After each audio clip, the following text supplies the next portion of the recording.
En este video vamos a revisar la extinción de las obligaciones. Este es un grupo de específicamente de tres videos, y vamos a aprovechar el trabajo del profesor Carlos López Díaz, quien brillantemente hizo un maravilloso libro y del cual presentamos algunos de sus esquemas, ¿ya? Esto no es obra mía, ¿ya? La mayoría de los esquemas son obra mía, pero hay que reconocer la calidad del profesor López, y en ese sentido lo destaco acá y dedico este video fundamentalmente a su trabajo. Específicamente el artículo 1567 menciona que toda obligación puede extinguirse por una convención en que las partes interesadas, siendo capaces de disponer libremente de lo suyo, consienten en darla por nula. Las obligaciones se extinguen además en todo o parte por la siguiente, siempre recordar que son 10: por la solución o pago efectivo, 2 por la novación, 3 por transacción, 4 por remisión, 5 por compensación, 6 por confusión, 7 por pérdida de la cosa que se debe, 8 por declaración de nulidad o por la rescisión, 9 por el evento de la condición resolutoria y 10 por la prescripción. De la transacción y de la prescripción normalmente se trata al final del libro de las obligaciones. De la condición resolutoria se ha tratado en el título de obligaciones condicionales, ¿ya? Importante entender a la luz de un esquema el concepto. Son ciertos actos o hechos jurídicos que operan la liberación del deudor de la prestación que se encuentra obligado. La primera clasificación, que satisfacen al acreedor con la prestación debida o análoga, que extinguen la obligación sin tal satisfacción. En el primero, que satisfacen al acreedor con la prestación debida o análoga, el pago, la dación en pago, la novación y la compensación, y que extinguen sin la obligación, o sea, sin tal satisfacción, en la pérdida de la cosa debida y la prescripción. La segunda clasificación es que extinguen la obligación directamente, la prescripción, el pago y la pérdida de la cosa debida. Y también la segunda clasificación es en forma consecuencial, como el caso de la nulidad o rescisión y el evento de la condición resolutoria, ¿ya? Vamos a revisar cada uno de estos conceptos para que quede medianamente claro. Por ejemplo, en el caso del mutuo disenso, el concepto lo encontramos en el artículo 1567, donde menciona que toda obligación puede extinguirse por una convención en que las partes interesadas, siendo capaces de disponer libremente lo suyo, consienten en darla por nulo o darla por nula. La expresión consienten en darla por nula, detrás está la capacidad de las partes, que es específicamente la capacidad de disposición. Las obligaciones que se extinguen por mutuo consentimiento, toda obligación cualquiera sea su fuente. La resiliación opera hacia lo futuro. La resiliación opera del mismo modo que se celebró el contrato. La terminología, la resiliación, no confundir con rescisión. Allí identificamos a la nulidad relativa, ¿ya? La retractación unilateral, Por regla general, las partes deben poner fin a sus relaciones jurídicas de mutuo acuerdo. Aquí tenemos el artículo 1545. Excepciones.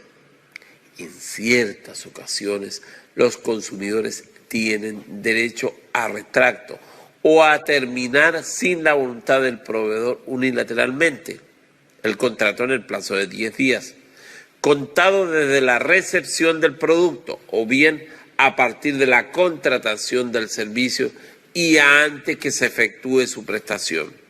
Casos: en contratos realizados por medios electrónicos y en los que se acepta una oferta a través de catálogos, avisos o cualquier otra forma de comunicación a distancia.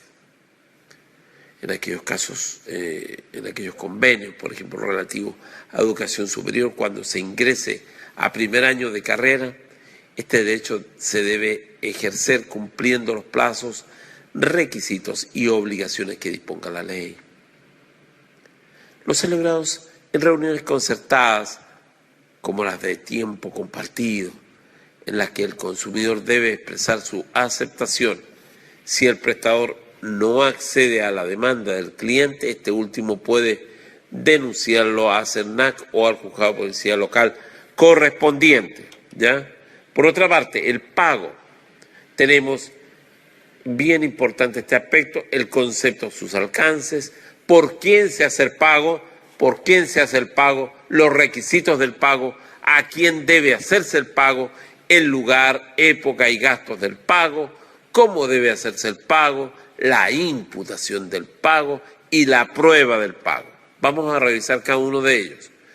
En la definición y los alcances, el concepto del 1568, el pago efectivo es la prestación de lo que se debe. Nunca olvidar, es la prestación de lo que se debe. Alcances: necesidad de una obligación preexistente, extinción de la misma. ¿Quién? ¿Por quién se hace el pago? Veamos quién. Primero, por un deudor. ¿Quién es? El deudor mismo, los mandatarios, los representantes legales, los herederos, los legatarios. Efecto: extingue la obligación. Persona interesada. ¿Quién es? El fiador, el codeudor solidario, el tercer poseedor de la finca hipotecada. Efectos: el de subrogación. Un extraño. ¿Qué pasa? ¿Qué hace el pago un extraño? El pago con el consentimiento del deudor. Diputado para el pago. Efecto: la subrogación. Pago sin conocimiento del deudor. Efectos: extingue la obligación. El tercero es agente oficioso. No subrogación, solo acción de reembolso. Pago en contra de la voluntad del deudor. Ningún efecto. Debe pedir acciones. ¿Ya? Ahora, requisitos del pago. Propietario de la cosa, ¿es dueño o no es dueño? Si no es dueño, la regla no vale efectos. Derecho a un nuevo pago, derecho de repetición, no pierde el dominio. Excepciones: con el consentimiento del deudor. Adquisición posterior del dominio. Cosa fungible consumida de buena fe. Capacidad para enajenar. Solemnidades legales. Reglas de la tradición, reglas generales. ¿A quién debe hacerse el pago? Al acreedor, regla. Excepción: no vale no administración de sus bienes, embargo, retención judicial, fraude, los acreedores del fallido. Al representante del acreedor, origen convencional, legal, judicial, del 1448. Ahora hay que tomar en cuenta la capacidad, si es representado o representante, puede ser incapaz, recordar el artículo 1581, y el término, caso de la revocación. Por otra parte, finalmente puede ser al poseedor del crédito. ¿Cuál es el lugar y época del pago? El lugar, la regla, lo pactado. La excepción, especie o cuerpo cierto, donde se encontraba al constituirse la obligación. Género, el domicilio del deudor. ¿Qué época? Pura y simple, condicional. Gastos, regla, la del deudor. Excepción, por acuerdo. Ya eso es bien importante. ¿Cómo debe hacerse el pago? Requisitos generales. Con la misma cosa debida. Regla, excepciones. Cuando hay excepciones, las obligaciones modales del 1093 se cumplen en forma análoga. Obligaciones facultativas del 1505 se cumplen con otra cosa. Puede ser total, regla y excepciones. Controversia, quiebra, cesión del 1684. La compensación, el pago con beneficio de competencia del 1625. Requisitos específicos, reglas generales ya vistas, como decíamos en la primera parte. Ahora, ¿qué pasa con la imputación al pago? Requisitos, varias obligaciones entre un mismo acreedor y un mismo deudor. Obligaciones de idéntica naturaleza. El pago realizado no alcanza a cubrirlas todas. ¿A quién corresponde? Al deudor, al acreedor, a la ley, artículo 1595. Prueba del pago, regla, incumbe al deudor. Presunciones, si el acreedor otorga carta de pago del capital sin mencionar los intereses, se presumen estos pagados, artículo 1595, inciso segundo.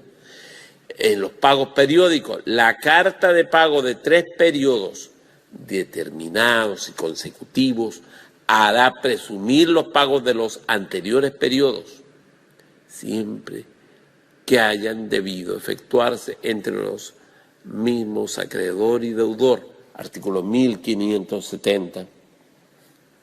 El finiquito de una cuenta hará presumir el de las anteriores cuando el comerciante que lo ha dado arregla sus cuentas en periodos fijos, artículo 120 del Código de Comercio, y ahí está la definición de finiquito del artículo 1465. ¿Cuáles son los efectos del pago? Regla general, extingue la obligación y todos sus accesorios como fianzas, prendas o hipotecas. Excepciones, cuando es parcial y el acreedor lo ha aceptado o se ha visto obligado a aceptar. Cuando se presentan algunas de las modalidades del pago, como el pago con subrogación, en el cual la deuda subsiste con el mismo acreedor. Modalidades de pago, puede ser por consignación, por subrogación y el pago por o con beneficio de competencia. Hasta aquí llega el primer power en relación al modo de extinguir las obligaciones. Continuemos con estos mismos videos con el número 2 para que podamos entender después todo continuado.